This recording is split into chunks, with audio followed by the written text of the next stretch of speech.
Originally, I was intending to do a video on the trams and S-Bahn trains of Leipzig. That was the entire reason I traveled to this part of Germany to film with my friend Val to begin with.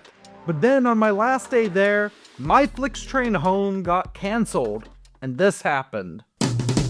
Fun times in Chemnitz today, Chemnitz. Come on down to Chemnitz town, everyone. Last updated in the DDR. Rider stop on that's too pretentious to be called that. Our train station's missing a sidewall.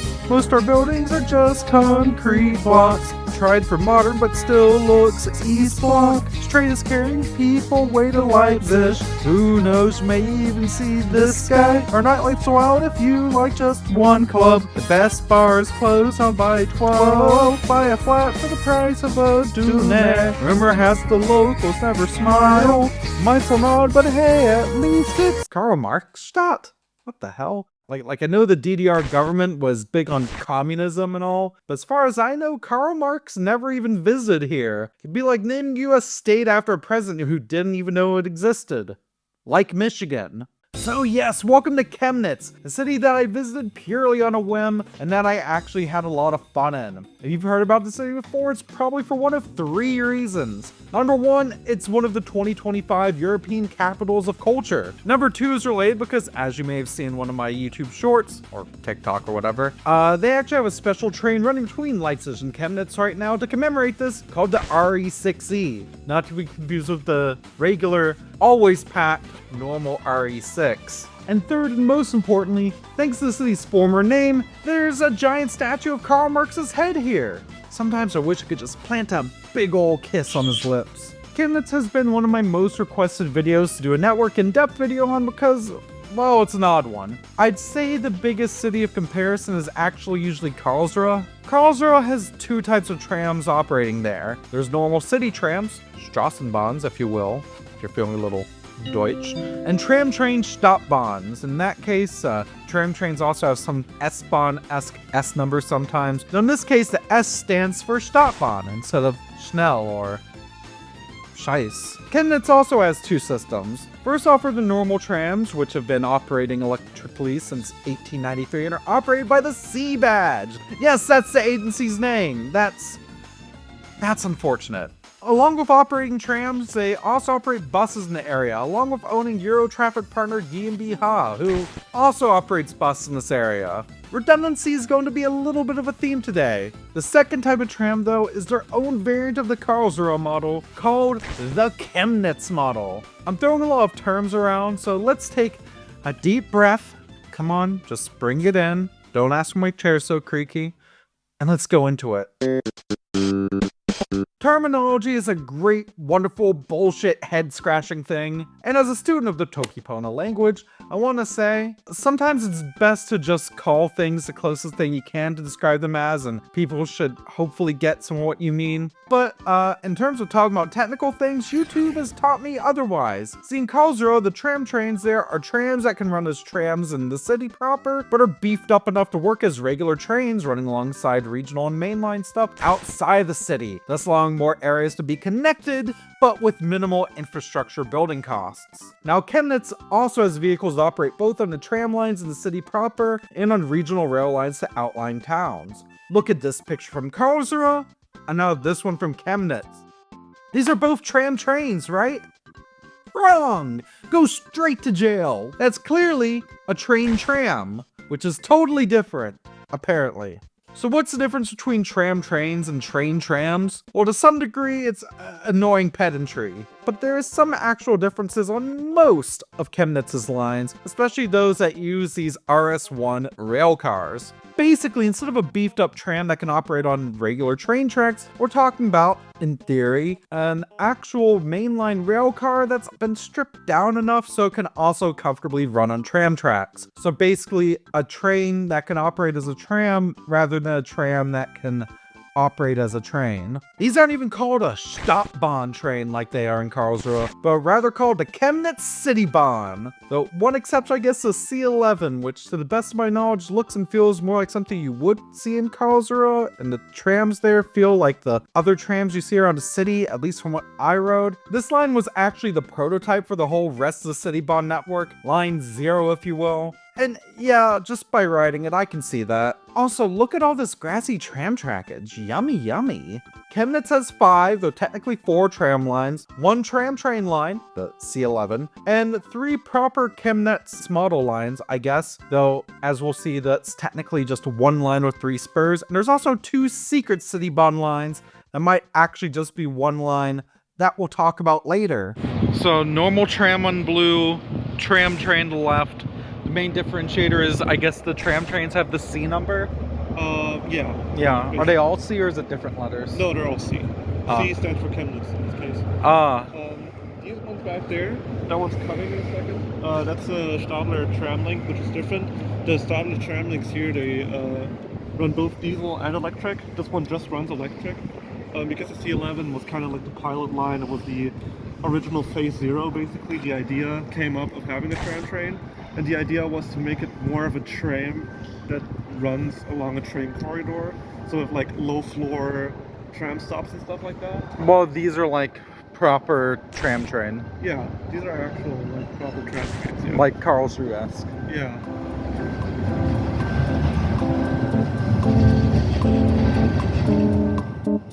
Starting with the trams, which cover nearly 33 kilometers of trackage, these are numbered 1 through 5. There used to be more, but some were closed over the years due to short-sighted policy measures, and some were just rolled up into the CityBahn as those lines were rolled out.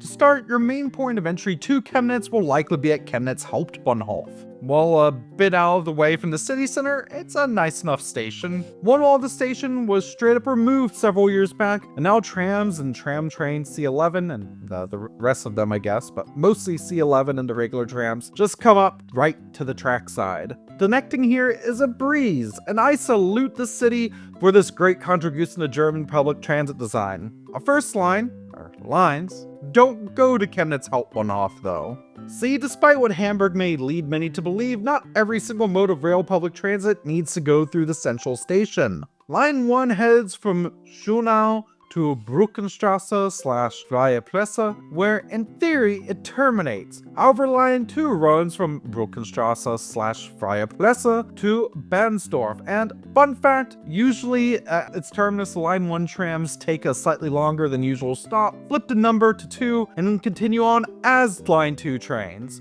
and vice versa on the way back. You mind working with me, computer? So why is this done? Well, honestly, I think it's because this is a bit more elegant than having transit terminate at Bruckenstrasse just being labeled as a short turn. Related note, I love how there's a central stop where all the tram and tram-train lines, or train-trams, meet, called Zentralhaltestelle, and English literally just the central stop. And who said German can't be simple? Tram Line 3 runs from Technopark to the main station on a route that mostly doubles part of the C15 CityBahn line. Ooh, actually I have a really cool note on the main station Chemnitz. See, the bits on lines 3, 4, and C11 north of Theaterplatz are actually really unique, as instead of a simple terminus at Hauptbahnhof, they make a large loop around the central station area, stopping at the main entrance of the station, the stop in the train hall I mentioned earlier, and at the nearby central bus terminal, before making their way back to Theaterplatz. Pretty much a big loop. Lines 4 and 5, meanwhile, both share a terminus way south at Hutholz, where they share trackage with each other up until Morgenleite. From there, 4 diverges straight northeast, not meeting another line until close to the center of the system and terminating in the Hauptbahnhof loop. 5 meanwhile dives sharply east at the divergence point, join the C11 at Schule Alt Chemnitz, which it parallels until Gustav Freitagstrasse, and then dives east again, meeting up with lines 2, 3, and C15 at Annenplatz, and then briefly parallels line 2 to Staffenheimplatz, where it then diverges east one more time, running along a dedicated right-of-way to its terminus at Gablens, or Gablens. Gaben from Steam. I need some water from my turtle. Don't gurgle at me. Alright, let's do a tram review. Let's leave it 1 minute. Do we know anything about model or whatnot, or just general So you're just. I know that's the tram link you said, but this is just. This is just a normal Stadler variant one.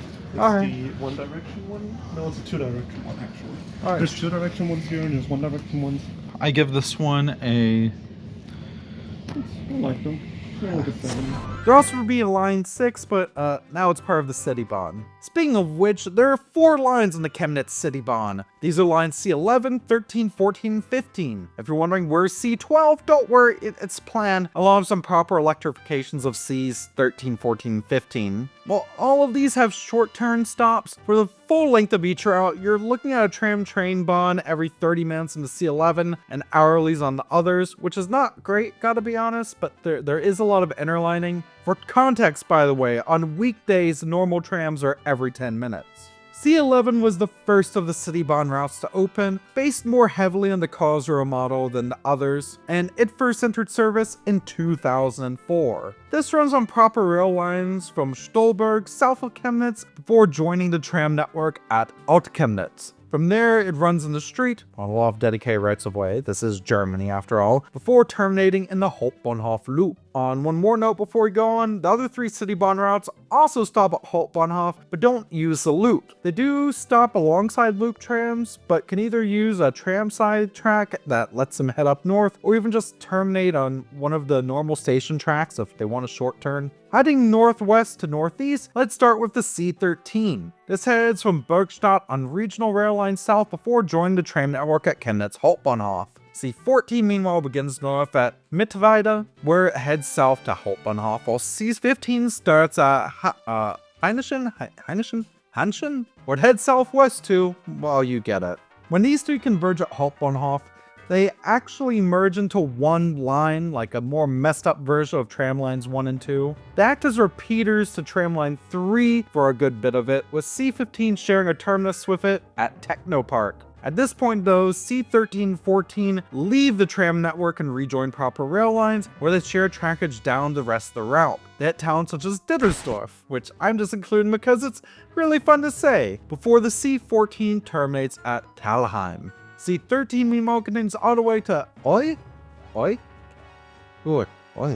And it's a route so long that it basically takes forever to ride. Chemnitz has a funky network, but one that I think is pretty dang good. And in my time there, even if it was just for a day, I became very fond of it. And I will be very happy when C12 from Limbach Oberfirma to Hauptbahnhof is opened. There are, however, 2 more lines which are operated by Chemnitz CityBahn using Chemnitz CityBahn rolling stock, namely the RS1 rail cars, but aren't considered part of the Chemnitz train-tram network. They show up on some maps of it though, especially those published by Chemnitz CityBahn itself. These are standard German regional rail lines RB92 and RB37, which combine to be a weird, infrequent bastard child extension of the C11 line. RB92 begins at Stolberg, at the southern terminus of the C11. From there it heads up north to Liechtenstein, the town of Liechtenstein in Saxony, Germany.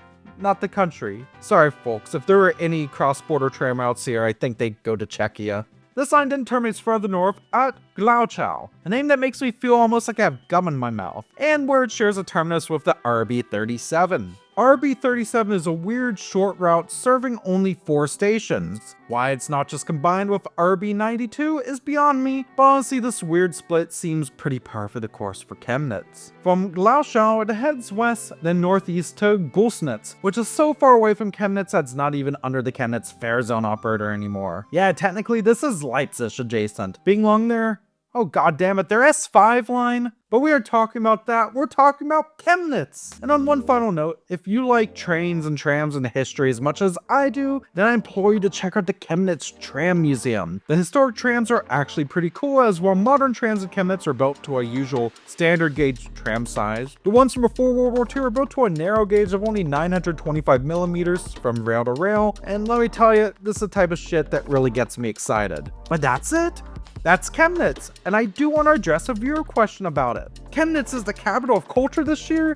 They must have very low standards, says this viewer. But the whole point of being a European capital of culture is that this is a program that's meant to drive traffic to cool European cities that are maybe overlooked. Or at least nowadays. All the big ones were kind of hit back when the program was launched in the 80s. I think most of us know that Paris is beautiful, Berlin has fantastic connectivity, Vienna is at the top of most quality of life rankings for the EU, and Amsterdam exists. But these are cities you don't initially think of coming from North America when you think of Europe. You know, cities like Chemnitz, not ones like Paris. Chemnitz has colleagues such as Nova Gorica, Slovenia, and Gorizia, Italy, both which, by the way, also did bids for the 2025 Capital of Culture titles. Though, I guess if they wanted to, they could give Berlin the award again if they wanted, since when Berlin was given the award in 1988, it was specifically just West Berlin. For that year, they renamed the award from Capital of Culture to City of Culture because they're worried about pissing off the East German government. But you know, now that I think about it, I don't think that would have been much of a problem, seeing as the East German government at that time was facing imminent collapse and all. Am I allowed to nominate a city for this? I think it's time that horny police in Czechia finally got its time in the spotlight.